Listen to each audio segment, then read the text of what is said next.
Echoes from the Grave. The Case of Clara Whitfield. The winter air hung heavy over Willow Ridge, blanketing the town in a suffocating stillness.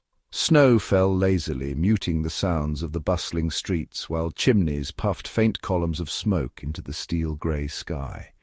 It was as if the entire world was mourning Clara Whitfield, a young woman whose vibrant smile had once lit up even the darkest corners of the sleepy town.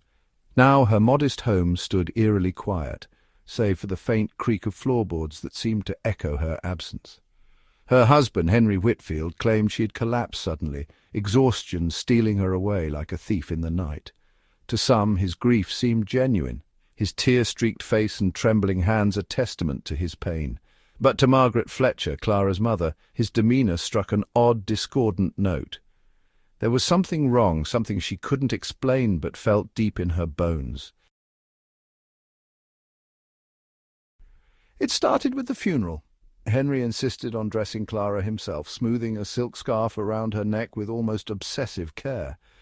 He wouldn't let anyone else touch her, not even Margaret, as though he was guarding a fragile secret. The sight of him hovering over her daughter's casket sent shivers down Margaret's spine, and then the dreams began. Each night Margaret drifted into restless sleep, only to be jolted awake by the same vivid image, Clara standing at the foot of her bed, her hair dishevelled, her pale lips trembling. Her voice, low and urgent, would whisper, "It wasn't an accident, it was Henry. He crushed my neck." The image of Clara's bruised neck lingered in Margaret's mind like a shadow, refusing to fade with the morning light.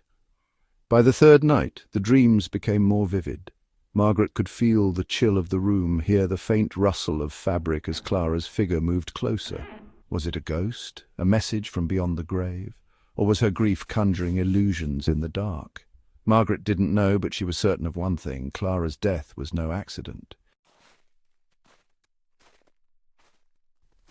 When the townsfolk dismissed her claims, brushing them off as the ramblings of a grieving mother, Margaret turned to Detective Grace. A woman of quiet confidence, Detective Grace was known for her sharp wit and unshakable logic. She wasn't one to believe in ghosts or visions, but something about Margaret's desperation gnawed at her. Against her better judgment, she agreed to take the case. The Whitfield home was a place of unease. The air inside felt heavy, almost oppressive, as Detective Grace stepped through the door. Henry greeted her with a forced smile, his eyes darting nervously as he spoke.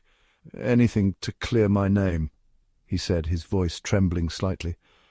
But Grace's keen eyes didn't miss the way his fingers fidgeted, or how he avoided looking directly at Clara's portrait on the mantelpiece.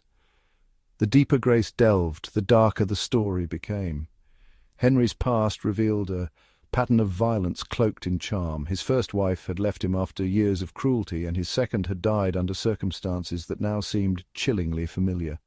The pieces of the puzzle began to fall into place, each one pointing toward the man who now sat pretending to mourn. As Grace investigated further, she learned of Henry's mounting debts and his secret affair with another woman. The walls of his perfect life were crumbling, and it seemed he was looking for a way out. The life insurance policy Clara had taken out years ago seemed like the perfect escape, promising him a large payout upon her death. But with his affair hidden and his financial troubles growing, Clara's death provided a way to escape his shackles and start anew with his mistress. At Margaret's insistence, Detective Grace requested the exhumation of Clara's body. The snowy cemetery was silent as the coffin was lifted from the frozen ground. Inside, Clara's face was pale but serene, as if waiting for her story to be told. The autopsy revealed the truth her mother had feared. Clara's neck had been crushed, her windpipe bruised by forceful hands. Henry's arrest was swift, and under the pressure of interrogation his carefully constructed facade cracked. His grief turned to rage, and his words betrayed him. He revealed details about Clara's death that only the killer could know. In court, the evidence was irrefutable. The truth was now clear. Henry had murdered Clara for financial gain. His debts, his affair, and his desperate need for money had pushed him to this horrific act. The life insurance payout was the only thing that could save him from his crumbling world, and he had sacrificed Clara to obtain it. As the gavel fell and justice was served, Detective Grace found herself pondering the mystery of Margaret's visions. The practical detective didn't believe in ghosts, yet the dreams had led Margaret to fight for the truth. Was it grief twisting her mind, or something beyond explanation?